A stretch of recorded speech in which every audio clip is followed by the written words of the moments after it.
Yang mutlak adalah seseorang apabila ada hajat, ada keperluan untuk bertelekan dan duduk jalsah istirahat, dia pakai duduk istirahat dan kemudian dia bangkit dengan bertelekan. Kalau dia berhajat, mungkin karena kondisi fisik melemah, mungkin karena keadaan kurang sehat dan berbagai macam, maka disitulah sunnahnya berlaku. Tapi bagi orang yang tidak berhajat untuk duduk istirahat, tidak berhajat untuk duduk istirahat, maka afdalnya orang itu bangkit langsung dan bertelekan dengan lutut atau paha. Mengatakan bahwa jalsah istirahat, duduk istirahat, kemudian bangkit dengan bertelekan itu karena ada hajat. Tetapi itu bukan sunnah mutlaqah, artinya bukan sunnah yang mustamirrah, yang seperti itu terus menerus. Kenapa? Karena banyak yang meriwayatkan hadis Nabi tidak meriwayatkan Nabi pakai duduk istirahat. Jadi bagi yang berhajat duduk istirahat, silakan duduk istirahat dan bangkit dengan bertelekan dengan tangan. Tapi bagi yang tidak ada hajat untuk duduk istirahat, bangkit langsung dan bertelekanlah kepada lutut atau ke paha sebagaimana yang ditunjuk oleh Ibnu Mas'ud radhiyallahu anhu.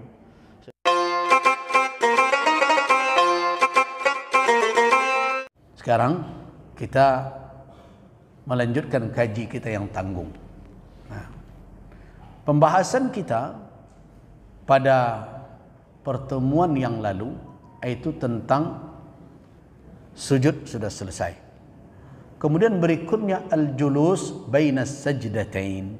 Jadi setelah kita sujud, kemarin kita jelaskan apakah kaki kita merapat ketika sujud atau merenggang. Nah, dua perbedaan yang memiliki dalil.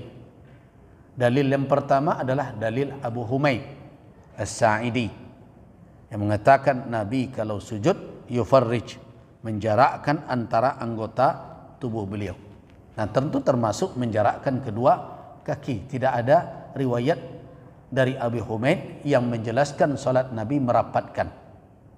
Nah, kemudian datang hadis Aisyah Ummul Mukminin yang kehilangan Nabi malam hari, kemudian beliau mencoba meraba-raba, ternyata sampai telapak tangan beliau bersentuhan atau terpegang oleh Ummul Mukminin Aisyah. Ini banyak sebenarnya dalilnya. Sebagian orang kadang-kadang hanya mengambil dalil tentang merapatkan kaki saja. Sebenarnya hadis itu juga dalil tentang bersentuhan suami istri kalau tidak menimbulkan syahwat tidak batal. Itu contohnya. Ummul Mukminin Aisyah tersentuh dua telapak kaki Nabi mansubatan, tertegak dua. Nah, berarti beliau dalam keadaan salat, dalam keadaan sujud. Kalau seandainya bersentuhan suami istri membatalkan, tentu Nabi ngecek, batal dua dan Aisyah. Ternyata tidak. Nabi tidak membatalkan salatnya. Itu makanya saya termasuk yang sepakat dengan ulama yang mengatakan kalau terjadi persentuhan kulit orang itu halal bersentuhan. Ya, suami istri kan halal bersentuhan. Tapi tidak mendatangkan syahwat maka tidak batal. Jadi kalau di Ambo sesudah bau dua papa dan ibu-ibu sudah bau dua, jangan diusir lah papa. Yo sini. Mengalah laki diusir-usir. Nah, sedang bau dua, ya biasalah. Nah, jadi dengan demikian berarti mudah nanti hukum berikutnya. Bagaimana tawaf? Kan muncul kan? Di dalam haji, dalam umrah, tawaf. Boleh tak awak megang istri awak? Ya kalau dalam kondisi perlu dipegang, peganglah. Rami berbagai macam. Nah, ajan tertunduknya orang, ya pegang. Tapi kalau tak perlu dipacik juga, tu ditanya hati dulu, kau maciknya macik apa? Nah, kalau hanya memegang dan mungkin mencium karena sayang saja, menghormati dia, tidak membatalkan. Tapi kalau ada maksud syahwat dan menggerakkan syahwat, batal. Nah, disitulah dua hadis yang muncul dari Ummul Mukminin Aisyah bahwa Rasulullah sallallahu alaihi wasallam tawaddaa, berwudu, thumma qabbala, kemudian beliau kecup ihda zaujatihi atau ihda nisa'i, salah seorang istri beliau. Thumma yusalli wa lam yatawadda. Kemudian beliau salat tidak berwuduk lagi. Tapi satu kali pernah beliau berwuduk, kemudian beliau mengecup salah seorang istri beliau, kemudian yatawadda, berwuduk lagi. Kenapa dalam dua kasus itu berbeda sikap Nabi? Bisa jadi yang pertama ada syahwat. Yang pertama tidak ada syahwat, muncul syahwat. Yang berikutnya mungkin beliau mencium dengan syahwatnya dan beliau manusia. Nah, dengan demikian kalau ada seseorang bersentuhan kulit, dia halal, dia boleh bersentuhan. Nah, sengaja dia sentuh, memang halal. Misalnya adik dia pegang, ya tidak masalah, dia boleh bersentuhan. Ibu dia, etek dia yang ada ikatan mahram. Nah, kemudian bersentuhan tidak menimbulkan syahwat, tidak batal. Tetapi kalau menimbulkan syahwat, batal. Nah, bagaimana kalau yang tidak halal bersentuhan, tapi disentuhnya itu tanda syahwat, namun jadi tidak halal sentuh. Nah, dengan menyentuh orang yang tidak halal itu sudah.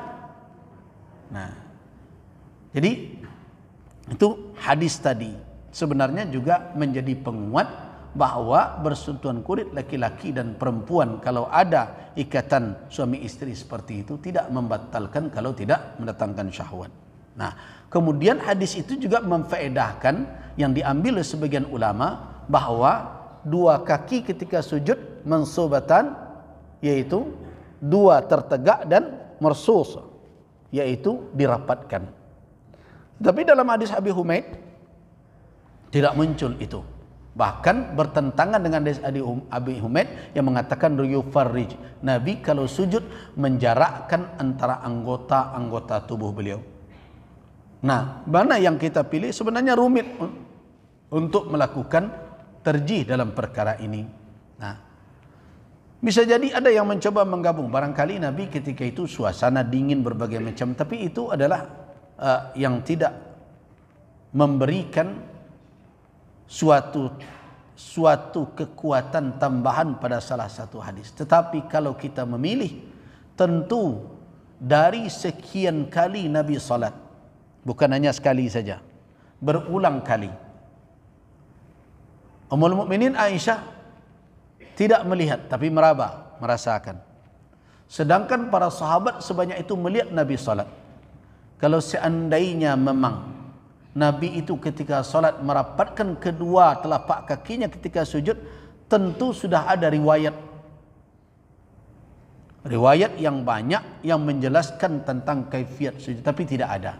Nah, karena itu kalau saya diminta mana yang lebih cenderung, saya lebih cenderung tidak merapatkannya. Tetap seperti di dalam hadis Abi Humaid, yaitu kaki tetap berjarak antara telapak kaki di waktu sujud. Ada yang mengatakan itu hanya sekedar satu kepal, ada yang mengatakan jaraknya sama dengan jarak lutut, supaya terjadi kelurusan antara telapak kaki dengan lututnya. Artinya lebih kuat dalam pandangan saya yang menjarakkan daripada yang merapatkan. Tapi yang merapatkan berdasarkan dalil, iya. Tidak boleh dianggap itu menyalahi sunnah. Sebagaimana juga tidak boleh memandang orang yang menjarangkan menyalahi sunnah. Kemudian berikutnya adalah bangkit dari sujud. Sebelum sujud kedua. Nah, i'tidal, bangkit dari sujud, itu jelas adalah petunjuk di dalam hadis. Thumma rfa' hatta tatma'inna jalisa. Kemudian angkatlah kepala sampai engkau tumakninah dudukmu. Di sebagian orang ada yang tidak tumakninah duduk. Jadi duduk antara dua sujud itu rukun dengan tumakninahnya. Karena berdasarkan hadis orang yang keliru salat diingatkan oleh Nabi, "Tsumma rfa'", artinya angkat kepalamu. Hatta tatma'inna jalisa, sampai tumakninah engkau duduk. Nah, persoalannya bagaimana kaifiat duduk antara dua sujud. Nah, hadis yang dinukilkan biasanya terkait dengan duduk antara dua sujud. Saya tidak temukan hadis khusus. Hadis yang iftiras sebenarnya adalah hadis tasyahud. Tahu hadis tasyahud? Tasyahud tahu kan? Tasyahud adalah setelah 2 rakaat.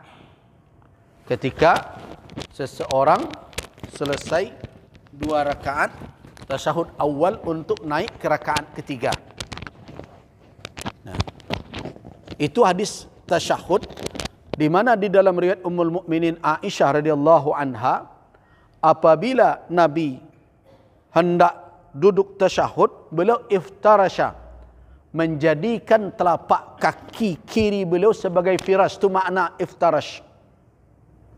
Iftarasha berasal dari kata firash. Firash itu tikar lah bahasa kita. Artinya beliau jadikan telapak kaki kiri beliau itu sebagai alas pinggul beliau. Itu namanya iftarasha. Jadi kalau begini, kemudian jadi yang kiri dijadikan sebagai firash. Nah, sedangkan yang kanan wa nasaba, beliau tegakkan. Nanti ada persoalan ketika apa? Apakah jari jemari ini menghadap kiblat atau tidak? Ya kan? Tapi tidak sado jari orang bisa dimodalikuan. Nah, jadi hadis yang ada hadis tasyahud, yaitu apabila Nabi duduk untuk tasyahud, iftarasha beliau jadikan telapak kaki kiri beliau sebagai firas, sebagai alas duduk dari al-warik. Tahu warik? Panggul. Nah, makanya muncul nanti hadis tawarruk. Tahu tawarruk? Warruk itu dari warik juga, panggul. Kenapa dinamakan tawarruk? Karena panggul kita itu langsung terletak di atas lantai. Nah, itu makanya disebut tawarruk. Sebagian orang kan kalau sujud terakhir kan begini. Dia keluarkan ini telapak kaki kirinya ke bawah tulang kering dia. Kemudian panggul kirinya, warik, ini namanya warik ini, dia letakkan langsung di atas lantai. Itu tawarruk namanya. Nah, ingat-ingat kata warik itu panggul. Jadi kalau tawarruk berarti panggul terletak di atas lantai. Kalau iftirash berarti telapak kaki kiri jadi firash. Firash jadi tikarnya, jadi alas dari panggul kita. Nah, jadi hadis Ummul Mukminin Aisyah sebenarnya hadis tasyahud, di dalam tasyahud petunjuk ini. Cuma ulama menjelaskan ini, kemudian membawakan hadis tasyahud ini kepada hadis duduk antara dua sujud.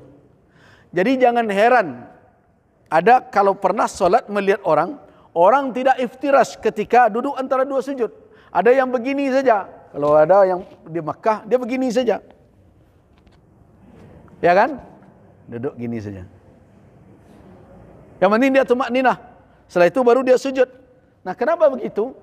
Karena hadis khusus tentang bagaimana kaifiat duduk antara dua sujud tidak ada yang ditemukan khusus secara itu. Nah, tapi hadis iftirash ada di dalam Ummul Mukminin Aisyah. Nah, inilah yang diambil oleh ulama. Jadi hadis tasyahud ini dibawakan ke hadis duduk antara dua sujud. Nah, karena hadis Ummul Mukminin Aisyah ini iftirash bukan tawarruk, karena itulah makanya banyak jumhur ulama berpendapat duduk antara dua sujud itu juga dengan iftirash, bukan tawarruk. Jadi kalau kita habis sujud, Allahu Akbar, duduk untuk sujud yang kedua, bagaimana posisi duduk kita? Iftirash, yaitu meletakkan panggul kiri kita di atas telapak kaki kiri. Nah, itu dikatakan iftirash. Tapi ingat, tumakninah. Tumakninah tidak boleh ditinggalkan. Kira-kira seperti apa? Para ulama menjelaskan bahwa lamanya duduk antara dua sujud itu karena sama i'tidal, sama mengangkat kepala, seperti lamanya seseorang i'tidal dari rukuk. Rabbana walakal hamd, selama itu juga. Nah, ada beberapa riwayat zikir yang dinukilkan dari Nabi sallallahu alaihi wasallam, yaitu yang pertama adalah zikir yang paling pendek, Rabbighfirli. Nah, itu adalah zikir yang diriwayatkan dari Rasul sallallahu alaihi wasallam, yaitu Rabbighfirli.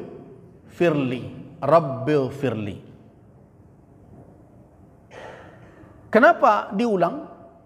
Nah, Hadis Huzaifah itu sebenarnya adalah Rabbighfirli. Kenapa diulang? Karena lama Nabi duduk antara dua sujud itu seperti beliau mengangkat kepala ketika rukuk. I'tidal. Tidak mungkin sekali saja, karena hampir lamanya sama. Nah, karena itulah makanya Rabbighfirli itu boleh diulang-ulang. Rabbighfirli, Rabbighfirli.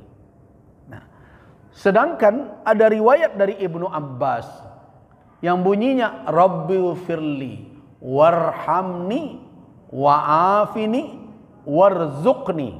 Itu dari Ibnu Abbas. Rabbighfirli warhamni. Nah, tetapi ada riwayat, riwayat lain, yaitu di dalam riwayat Imam Abu Dawud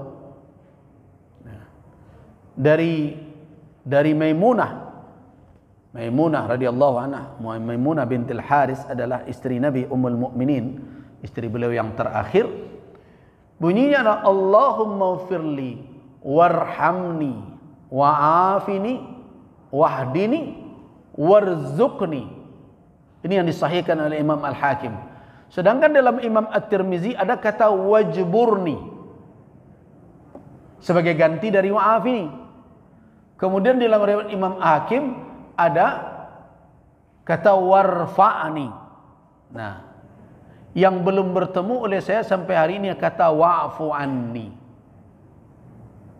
Nah, jadi yang ada itu Rabbighfirli warhamni wahdini wajburni, Rabbighfirli warhamni wahdini wa'afini warzuqni wajburni warfa'ni. Itu ada riwayat. Tapi yang tidak bertemu kata wa'fu anni.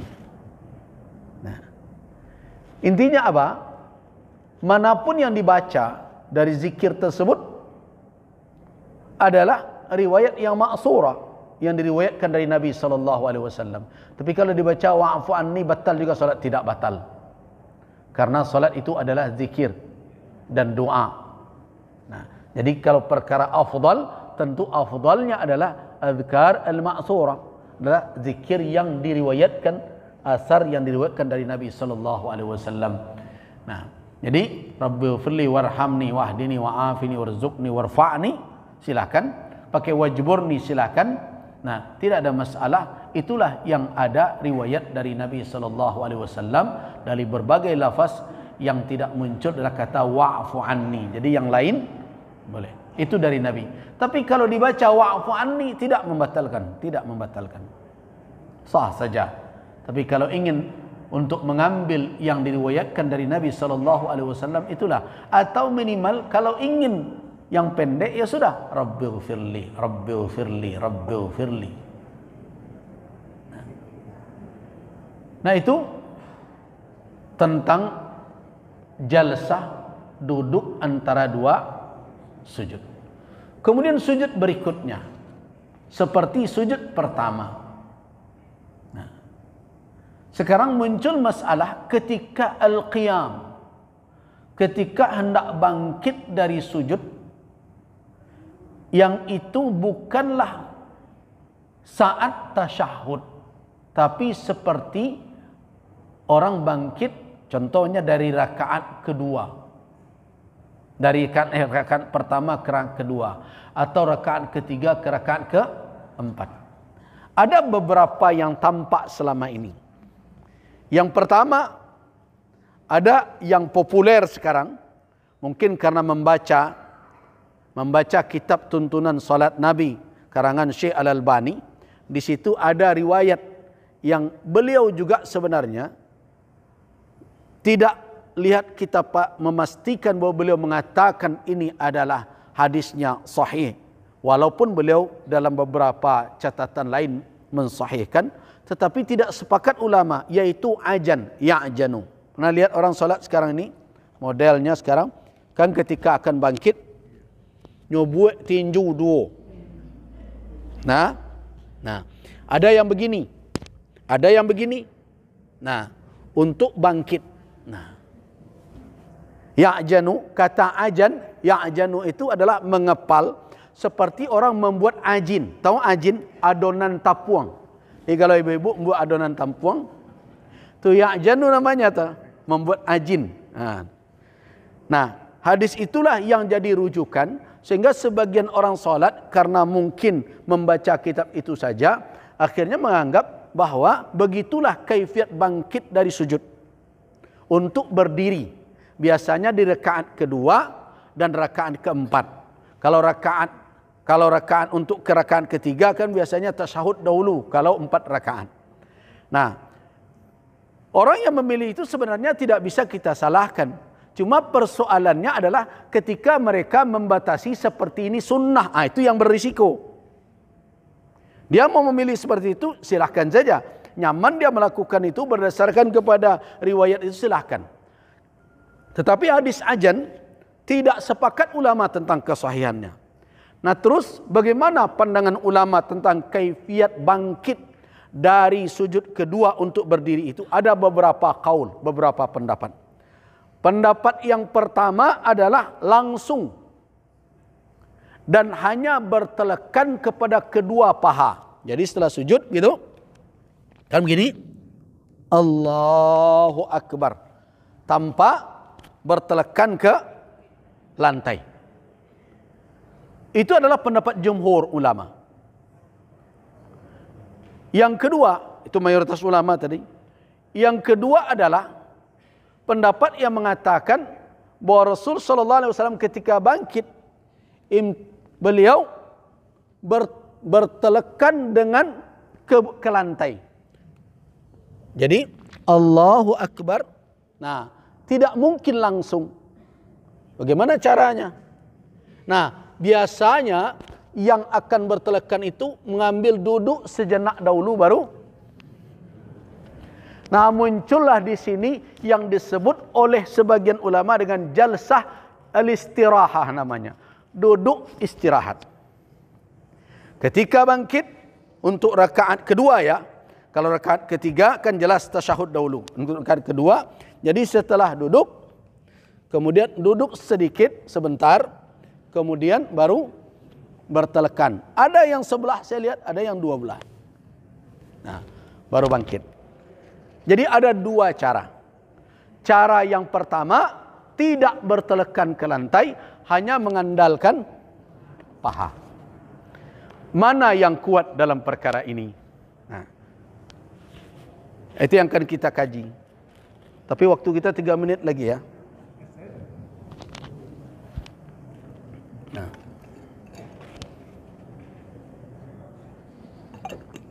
Di sini ada 2 dalil yang kuat terkait dengan bangkit dari sujud kedua untuk berdiri. Pendapat yang pertama adalah annal musalliya idza arada an yaquma min as-sujud yanhadu ala suduri qadamayhi mu'tamidan fi asna'i dzalika ala rukbatayhi. Pendapat pertama, seorang yang salat apabila hendak bangun dari sujudnya untuk berdiri, bangkit di atas 2 telapak kakinya, bersitelekan atau berpegang kepada di saat dia bangkit ala rukbatayhi, kedua lututnya saja atau kedua paha di atas bagian depan paha, lututnya. Nah, itulah mazhab Hanafi dan itu mazhab Hambali dan itu mazhab al-Imam As-Sawri dan juga al-Imam Ibrahim An-Nakhai.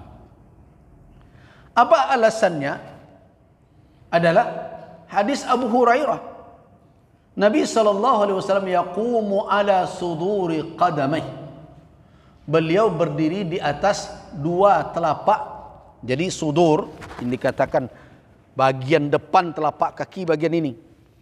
Nih. Kalau ini kan tumit namanya. Jadi dengan ini. Jadi ketika bangkit, nah ini sudur qadamai. Jadi ini sudur qadamai. Yang bagian depan dari telapak kaki. Dan kemudian ya'tamid, bersekuku atau berpegang kepada rukbatai, kepada 2 lutut sambil duduk. Itu hadis yang dirujuk oleh pendapat yang pertama. Nah, namun hadis ini dari sisi sanadnya ada kedhaifan, ada titik lemah.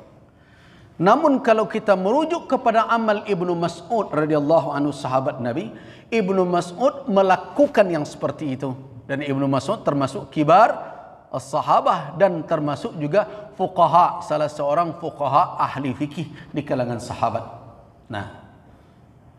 Nah ini yang menjadi dalil bahwa Nabi kalau hendak berdiri, beliau i'tamada, berpegang ala fakhidai, di atas dua paha beliau, wa nahada ala rukbatai, dan begitu juga beliau berpegang kepada dua lutut. Jadi tempat berpegang itu ada dua, ada yang riwayatnya di lutut, ada yang di paha.